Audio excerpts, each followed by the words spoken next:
Everyone, कैसे हो आप सब। हम सब तो बिल्कुल ठीक हैं और उम्मीद करती हूँ कि आप सब भी बिल्कुल अच्छे होंगे और बहुत खुश होंगे। आप सभी का आपके अपने चैनल SK ब्लॉग्स में बहुत बहुत स्वागत है। तो फ्रेंड्स, सबसे पहले आप सभी को मेरी राम राम। आप सभी के लिए परमपिता परमात्मा से प्रार्थना करती हूँ कि परमात्मा आप सभी को अच्छी सेहत बख्शे, आप सभी की सारी मनोकामनाएं पूरी हो जाए और आप सभी के घरों में खुशियाँ ही खुशियाँ आएँ। और ये देखिए, इस टाइम पे मेरे श्याम सुंदर जी की आरती हो रही है। जब आरती शुरू हुई तब पंडित जी ने सबसे पहले थाली विशाल के पापा जी के हाथ में दी थी और कहा था कि इसको इस दिशा में ऐसे एक एक करके एक दूसरे को देते जाना और लास्ट में फिर ये तुम दोनों के पास ही आ जाएगी और फिर आरती पूरी होने के बाद ये थाली आप मुझे दे देना। तो देखिए, यहाँ पर जो है आरती सबने कर ली है और फिर अभी लास्ट में आकर विशाल के पापा जी कर रहे हैं और अब मैं आरती करूँगी। नाम हो गया है हमारे ठाकुर जी का और मेरे ठाकुर जी का नाम रखा है गोविंद। और काफ़ी सारी बहनों ने नाम सुझाए थे, लेकिन यहाँ पर जब नामकरण संस्कार हुआ है तो गोविंद नाम रखा गया है। और मेरे गोविंद की आरती में शामिल हो जाइए।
ये देखिए मेरे गोविंद की आरती करने के बाद फिर से सारे बैठ गए हैं और अब पंडित जी ने यहाँ पर सबसे पहले खीर और हलवे का अग्निदेव को भोग लगवाया है। जितने भी हवन पर बैठे हुए हैं सबके हाथ से लगवाया है कि कोई खीर का भोग लगा देगा, कोई हलवे का भोग लगा देगा। तो बारी बारी से करके और एक एक यहाँ पर इसमें भोग लगाइएगा। और उसके बाद फिर मैंने अपने ठाकुर जी को भोग लगाया, क्योंकि पंडित जी ने हमें ऐसे ही बताया था कि पहले भोग अग्निदेव को लगेगा और उसके बाद ठाकुर जी को भोग लगेगा। तो यहाँ पर हवन जो है बहुत अच्छे से संपन्न हुआ है। और मैंने हवन में जितनी भी सारी यहाँ की वीडियो क्लिप मैंने निकाली थी वो सारी आप सबके साथ शेयर की है एक एक। और आप सबको मेरे ठाकुर जी के नामकरण संस्कार हवन में शामिल होकर कैसा लगा, आप सब मुझे कमेंट्स करके ज़रूर बताना। और मेरे गोविंद आप सबकी रक्षा करे, आप सबकी मनोकामना पूरी करे। मैं तो अपने गोविंद जी के चरणों में यही प्रार्थना करती हूँ।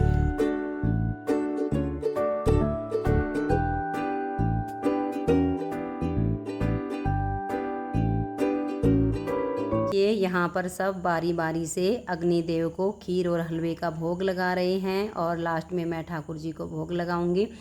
तो आप सब भी आइए और खीर हलवे का अग्निदेव को भोग लगा दीजिए, ताकि आप सब ने जो मेरे ठाकुर जी के नामकरण संस्कार में अपनी हाजिरी भरी है वो आपका यहाँ पर संपन्न हो जाए और आपको इसका बहुत बहुत पुण्य मिले। यही मेरी प्रार्थना है परमात्मा से। और सच बताऊं, हवन तो इससे पहले भी हमने करवाया था। जैसे जब हम इस घर में आए तो हमने एक छोटा सा हवन रखा था, लेकिन आज मुझे जो आनंद आया ना वो इससे पहले मुझे कभी नहीं आया था। और आज मेरा मन इतना खुश है, मैं आप सबको बता नहीं सकती, बहुत ज़्यादा मन खुश है। और ये देखिए जिसने अग्निदेव को भोग लगा दिया है वो एक एक करके यहाँ से उठ के जा रहे हैं। और फिर मतलब ये है कि लास्ट में जैसे ठाकुर जी को भोग लगाना है तो सबसे पहले विशाल के पापा जी ने अग्निदेव को भोग लगाया था, फिर मैंने लगाया था, फिर एक एक करके सब ने यहाँ राउंड में जैसे बैठे हुए हैं तो ऐसे लगाते गए हैं। और पंडित जी ने कहा है कि कोई मोटा सा कपड़ा ले आओ और जो ये तसला है जिसमें हवन किया है इसको बाहर बालकनी में रख देना, क्योंकि यहाँ अब पूरे घर में धुआं धुआं हो जाएगा, छोटे बच्चे हैं और कहीं ऐसा ना हो कि कहीं ये हाथ उथ लगा दें या खेलते खेलते यहाँ पर गिर जाएं, तो छोटे बच्चों का तो ध्यान रखना पड़ता है। तो तुम इस तसले को उठाओ यहाँ से और बाहर बालकनी में रख दो। हवन यज्ञ पूरा हो चुका है। और ये देखिए मेरे ठाकुर जी को सब फूल चढ़ा रहे हैं। लास्ट में जब पंडित जी ने कहा है हर सब अपने ठाकुर जी को फूल चढ़ाओ और ठाकुर जी का आशीर्वाद ले लो, तो आप सब भी मन के भाव से मेरे ठाकुर जी को फूल चढ़ाकर आशीर्वाद ले लीजिए। और अभी मंजू चली गई है अपना रसोई में कि रसोई संभाल लेती हूँ, क्योंकि बाकी की तैयारी तो सारी पहले हो गई थी। अभी हवन पूरा हो गया है तो सबसे पहले गाय के लिए निकलेगा। ठाकुर जी को अभी भोग लग चुका है, एक बार फिर लगाऊंगी वो जो कि हमने पहले अलग से प्रसाद निकाल के रखा हुआ है। फिर अभी पंडित जी को भी जिमाना है, तो अभी मंजू लग गई है तैयारी में। और ये मेरी देवरानी है जो ग्रीन ग्रीन कलर का सूट पहने हुए हैं, तो ये भी कह रही है कि चलो मैं भी हेल्प कर देती हूँ, साथ में मिलके करेंगे तो थोड़ा जल्दी से हो जाएगा। तो अभी यहाँ ये कुछ ऋतु के साथ बात कर रही है और इधर सरलता चली गई है रसोई में और मंजू भी चली गई है। और सब अपना इधर उधर बैठ जाएंगे और अभी बना के प्रसाद और सबसे पहले पंडित जी को पवा देंगे, क्योंकि पंडित जी की सबसे पहले थाली अब लगेगी, बाकी परिवारजन जो होंगे वो बाद में खाएंगे।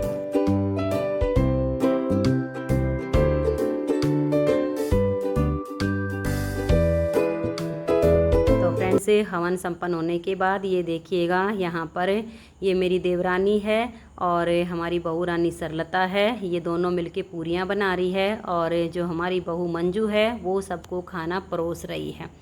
तो आप सब भी आ जाइए और प्रसाद पा लीजिए। बड़ा ही स्वादिष्ट ठाकुर जी के नामकरण संस्कार में प्रसाद बना है। आप सब भी आइए और मीठा मुँह कर लीजिए, प्रसाद ले लीजिएगा। और मंजू ने सबसे पहले जो है ये देखिए ऋतु हमारी बर्तन साफ़ कर रही है। हमारी ऋतु बड़ी मेहनती है, खाली नहीं बैठती है, काम में लग जाती है। और पंडित जी प्रसाद पा रहे हैं और पंडित जी ने बोला कि अब ठाकुर जी को मंदिर के पास विराजमान करा दो और उसी दिशा में कराना जिस दिशा में ये हवन में बैठे हुए थे। तो जब तक ये जो हवन में जोत वगैरह जलाई थी तब तक आप इसको इसी दिशा में विराजमान रखना और बाद में फिर इनको मंदिर में विराजमान करा देना। तो अभी देखिए 2 जोत इन्होंने जलाई थी तो दोनों अभी जल रही, तो कहा एक मंदिर में रख दो और एक ठाकुर जी के बिल्कुल सामने रख दो।